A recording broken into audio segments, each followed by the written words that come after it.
और इसी के साथ राजधानी रायपुर से अब हमारे साथ सीधे रेवेंद्र राजपूत जुड़ गए हैं। जी रेवेंद्र, आज राजधानी रायपुर में क्या कुछ खबरें हैं जो दिन भर सुर्खियों में बने रहने वाली है? और सबसे पहले शुरुआत करेंगे सीएम भूपेश बघेल के भेंट मुलाकात कार्यक्रम से। छाया, सबसे पहले मैं आपको बता देना चाहता हूँ, जो भेंट मुलाकात का कार्यक्रम पूरे प्रदेश स्तर पर जो चल रहा है वो आज बिलासपुर जा पहुंचा है। सीएम भूपेश बघेल जी का आज भेंट मुलाकात का कार्यक्रम बिलासपुर विधानसभा में होने वाला है। मैं शुरुआत शुरू करना चाहूंगा 11:35 में 11:30 में बिलासा कैंपट एयरपोर्ट में सीएम भूपेश बघेल पहुंचेंगे। उसके बाद 11:35 में दोपहर 2 बजे तक चकरभाटा कैंप छत्तीसगढ़ शरणार्थी क्षत्रिय कुर्मी समाज के बड़े कार्यक्रम में सीएम भूपेश बघेल शामिल होने वाले हैं। शाम को सीएम भूपेश बघेल जी वहां पर हजरत मदार शाह बाबा सालाना उर्स कार्यक्रम में शिरकत लेंगे। फिर Bhupesh Baghel Tarbahar ICI building Swami Atmanand school के कार्यक्रम में कभी उद्घाटन करेंगे। इसके बाद अरपा विकास प्राधिकरण बोर्ड में वो बैठक लेंगे, जहां पर वो बड़े स्तर बैठक के बाद सीएम भूपेश बघेल 2:30 में हरदे और लाल भगवती मंदिर का दर्शन करने के बाद 2:45 में लाल बहादुर शास्त्री प्रांगण पहुंचने वाले हैं। शामी आत्मानंद स्कूल के उद्घाटन को भेंट मुलाकात के द्वारा ही होने वाला है। और शाम 4 बजे LIC Basant Vihar guest house में विभिन्न प्रतिनिधियों मुलाकात करके बैठकों से मुलाकात करके 5:30 में रायपुर वापस लौट जाएंगे। तो इस प्रकार भेंट मुलाकात का कार्यक्रम आज दिन भर रहने वाला है सीएम भूपेश बघेल जी का। जी रेवेंद्र, और वहीं बात करें कर्नाटक विधानसभा चुनाव की, तो आज चुनाव के नतीजे आने वाले हैं और किस प्रकार से छत्तीसगढ़ में भी इसका असर देखा जाएगा, क्योंकि बयानबाजी का दौर लगातार जारी है। कर्नाटक में चुनाव हो रहा है, लेकिन बयानबाजी रायपुर राजधानी में पूरे छत्तीसगढ़ के बड़े नेताओं द्वारा किया जा रहा है। चाहे भाजपा ले लो, चाहे कांग्रेस ले लो, चाहे जो भी अन्य पार्टियां जो कर्नाटक चुनाव को मद्देनजर देखते हुए बयानबाजी कर रही है। कल सीएम भूपेश बघेल जी ने भेंट मुलाकात में जाने से पूर्व एक बात कही थी। उन्होंने कहा कि बीजेपी लाख कोशिश कर ले कि वो जादुई आंकड़ों को छुएंगे, लेकिन ऐसा बिल्कुल नहीं होगा। वहां पर पूर्ण बहुमत की सरकार कांग्रेस की पार्टी बनाने वाली है। और सीएम भूपेश बघेल ने दावा किया है कि 150 की सीटें ऊपर सीटें कांग्रेस पार्टी वहां जीतेगी। लेकिन अगर वही भाजपा के नेताओं की बात करें तो वो भी अपना बयान दे रहे हैं। वो कह रहे हैं कि भूपेश बघेल जी गुलाबी पुलाव पकवा रहे हैं और केवल वहां पर मिथ्या की बातें हो रही है। वहां पर कर्नाटक में केवल बीजेपी की सरकार बनेगी और जादुई आंकड़े को केवल बीजेपी ही छुएगी। वहां पर मैं आपको बता दूं, कर्नाटक चुनाव में जिस प्रकार से माहौल बनाया गया है, जो परिप्रेक्ष्य बनाया गया है और परिकाष्ठा से उनकी जो बातें हो रही है, वो एक आने वाले चुनाव के समय काफी बहुत ही महत्वपूर्ण रहेगा। क्योंकि जो जादुई आंकड़ा 112 का है, वहां तक पहुंचने के लिए काफी मशक्कत करनी पड़ेगी।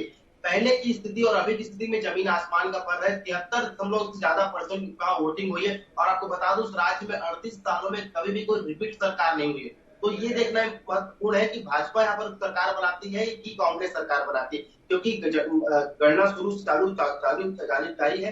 और जो आंकड़े बढ़ रहे हैं, कम हो रहे हैं, वो दिन भर चलने वाले हैं। लेकिन 2 बजे तक क्लियर पता चल जाएगा कि सरकार किसकी बन रही है। लेकिन अभी थोड़ा ध्यान रखना कि इस पूरा मतगणना को बारीकी से देखना पड़ेगा, विशेषज्ञों से सलाह मशवरा भी लेना पड़ेगा कि कहाँ पर किसकी सीट कम हो रही है और कहाँ पर किसकी सीट बढ़ रही है। राजनीतिक अगर गलियारों से बात करें तो इसके अलावा भी बहुत सारे बयानबाजी देखने मिल रहे हैं, प्रत्यारोप देखने को मिल रहे हैं। ईडी के मामले को लेकर, चावल घोटाले के मामले को लेकर, चाहे शराब के मामले को लेकर, दोनों आरोप लगा रहे हैं। दिल्ली से केंद्रीय टीम जांच एजेंसी छत्तीसगढ़ आई थी। सीएम भूपेश बघेल ने साफ तौर पर कह दिया, जितनी एजेंसियां आनी है आने दीजिए। अगर जांच होनी तो डॉक्टर रमन, पूर्व मुख्यमंत्री डॉक्टर रमन की होनी चाहिए। इस पर भाजपा के नेता कहते हैं, सांसद सुनील सोनी प्रेस वार्ता के दौरान, कि जांच एजेंसियों में जिस प्रकार से जो घोटाले सामने आया, उसमें किसने घोटाले किए वो साफ पता चल जाएगा। लेकिन अभी जो घोटाला हुआ है वो किसी से छुपा नहीं है और जिसने घोटाला किया है वो सामने जरूर आने वाला है। जी बिल्कुल रेवेंद्र, कर्नाटक विधानसभा चुनाव पर लगातार वोटों की गिनती जारी है और हमारी नजर भी लगातार उसमें बनी रहेगी और हम टीवी 24 के माध्यम से पल पल की अपडेट दर्शकों तक पहुंचाते रहेंगे। और इसी के साथ अब बात कर लेते हैं कोरोना की। तो कोरोना के 58 नए मरीज सामने आए हैं और 9 मरीज रायपुर के बताए जा रहे हैं। क्या कुछ जानकारी है पूरी? कोविड का जो आंकड़ा था, जो दिन ब दिन बढ़ा हुआ था, लेकिन अब वो कहीं ना कहीं बहुत कुछ दिनों से कम आ रहा है। अब 58 ही मात्र मामले आए हैं। अगर हम बात करें पिछले 4-5 दिनों की, तो ये मामले 100 के नीचे ही आ रहे हैं, जो कि अच्छी खबर है। अगर दूसरे दिनों की पहले बात करें, जो 15 रोज पहले जो केसेस आ रहे थे, अभी 58 नए मामले आए। रायपुर में केवल 9 मामले आए। एक समय ऐसा था कि रायपुर में आंकड़ा लगभग 100 पहुंच जाता था और पूरे प्रदेश में आंकड़ा 700 के पार चले जाता है। लेकिन अभी जो जिस प्रकार से स्वास्थ्य विभाग ने जो जानकारी मुहैया कराई है, लोगों के जागरूक करने का अभियान चलाया है कि मास्क को लेकर, सैनिटाइजर को लेकर और जो दूरी बना के रखने का, तो हर दिन लगातार एक कोविड में कमी आ रही है। 58 से 50 मामले सामने आ रहे हैं और जो सुविधा बरतनी चाहिए, जिस प्रकार से जो स्वास्थ्य मंत्रालय द्वारा जो जानकारी अपडेट हो रही है, उसको देखते हुए लोगों में जागरूकता आई है और इसके कारण कहीं न कहीं पॉजिटिविटी दर अच्छी हुई है और पॉजिटिविटी दर में कमी आई है और जो 58 मामले आए हैं वो उनका ही नतीजा है। जी बिल्कुल रविंद्र, और वहीं आपराधिक गतिविधियों की भी बात कर लेंगे तो क्या कुछ विशेष है राजधानी रायपुर में? राजधानी रायपुर में अपराध की अगर बात करते हैं तो अभी दो चीजें बहुत महत्वपूर्ण है। एक तो आईपीएल सट्टा के बारे में बता दूं, जिस प्रकार जो बीच में भी पुलिस के टीम द्वारा दबिश की कार्यक्रम की जा रही थी रायपुर के अलग अलग ठिकानों में, चाहे दरसिवा, उतरई, अभनपुर, आरंग, ये सब ब्लॉकों में बड़े मात्रा में यहाँ पर कमी आई है आईपीएल सट्टा। उन्होंने एक तरीका अपनाया है ऑनलाइन सट्टा को, जैसे कार में चलते हुए कार में खेलने का, किसी के व्यक्तिगत घर में जाकर इस सट्टा खेलने का, तो वो जो कमी आई है उसपे दबिश के कारण ही कमी आई, क्योंकि लगातार छापे पड़ते गए, के रुपए कैश में बरामद किया गया, लैपटॉप, 3-4 मोबाइल एक कमरे से, और जितने भी लोग इस संगीत में आए इसमें बड़ी कामयाबी मिली। लेकिन इसके अलावा अगर मैं आपको आपराधिक गतिविधियों की बात करूं तो 3 बड़े मामले सामने आए। मैं आपको बता दूं कि सबसे ज्यादा मामला जो आया है खमतरी में 7 लाख रुपए की चोरी हुई है एक घर से। वहां पर एक रमनौती नाम की महिला ने रिपोर्ट लिखाई है, जिन्होंने 10 लाख रुपए में अपनी जमीन को बेची थी और इसमें 3 लाख को बैंक में जमा करा दिया था और 7 लाख को अपने बेटी की शादी के लिए रखा था। रात में चोरों ने उनके घर से आके 7 लाख रुपए चुरा लिए, जो कि ये मामला खमतराई थाना क्षेत्र का है। फुलवारी चौक के पास त्रावा फाटा में उसका घर है, तो उसमें बहुत बड़ी रकम की चोरी हुई है। दूसरा बता लें कि तेलीबांधा क्षेत्र की घटना, जो डीजे के नाम से लड़ाई झगड़ा हुआ है। पुरानी बस्ती में मयंक उपाध्याय नाम के लड़के ने रिपोर्ट लिखाई है कि डीजे बजाने के चक्कर में उन्होंने मारपीट की है गाना को बदलने के। तेलीबांधा के पास एक होटल स्थित वो डीजे बजाने का कार्य करता था, जहां पर गाना न बजाने पर वहां के जो आए ग्राहकों ने उनसे मारपीट की, उन्होंने मामला कंप्लेन किया है। और सबसे बड़ी बात यहाँ पर वेबसाइट को लेकर, जिस प्रकार मैं पहले भी बोलता था कि वेबसाइट मामलों में जो ठगी का शिकार करने वालों की तादाद किस तरह बढ़ रही है, यहाँ पर रमन जादवानी द्वारा एक नाम के व्यक्ति ने तेलीबांधा क्षेत्र में का रिपोर्ट दर्ज कराई है, जिन्होंने कहा है कि वेबसाइट के नाम पर उनके अकाउंट से 5 लाख उड़ा दिए गए।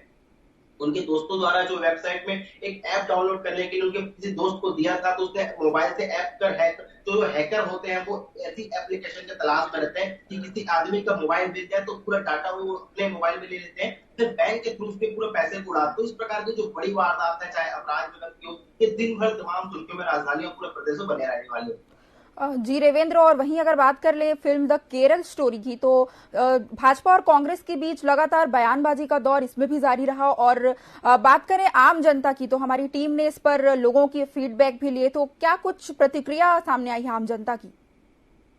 केरल स्टोरी को लेकर जो अन्य राज्यों में जो बात हो रही है और छत्तीसगढ़ राज्य में जो बात हो रही है, उसमें कोई दोहराई नहीं है कि ये फिल्म कैसी है, क्योंकि आम जनता को वो जाकर एक जागरूक करने का भी काम कर रही है। ये लोगों का कहना है। जब हमने फीडबैक लिया, लोगों से पूछी कि ये मूवी कैसी है, फिल्म कैसी है, तो उन्होंने एक शब्द पे समान तौर पर सभी को कहा कि ये फिल्म पैसे के लिए नहीं बल्कि आम भावना, जो इस प्रकार से जो आजकल की जो चल रहा है धर्म को लेके, उन सब चीजों को लेके तो जागरूक फैलाने के लिए फिल्म और इसे देखनी चाहिए। मैं आपको बता दूं, कल बड़ी खबर आई कि बृजमोहन पूर्व कैबिनेट मंत्री और वर्तमान विधायक बृजमोहन अग्रवाल मैग्नेटो मॉल में जाकर सांसद सुनील सोनी, नेता प्रतिपक्ष मीनल चौबे और भाजपा के अन्य सैकड़ों कार्यकर्ता ने इस फिल्म में देखा। बाहर आके बृजमोहन अग्रवाल ने एक बड़ी बात कही कि इस मूवी को टैक्स फ्री करना सरकार की जिम्मेदारी है और अगर भूपेश बघेल जी सच्चे सनातनी है तो उन्हें टैक्स फ्री करें।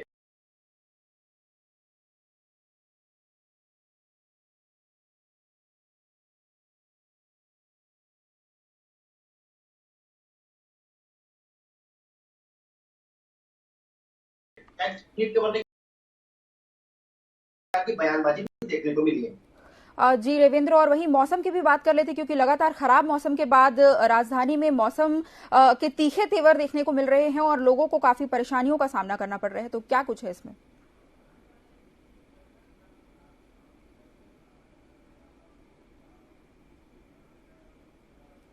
जी रविंद्र, चलिए, तमाम जानकारियों के लिए आपका बहुत धन्यवाद।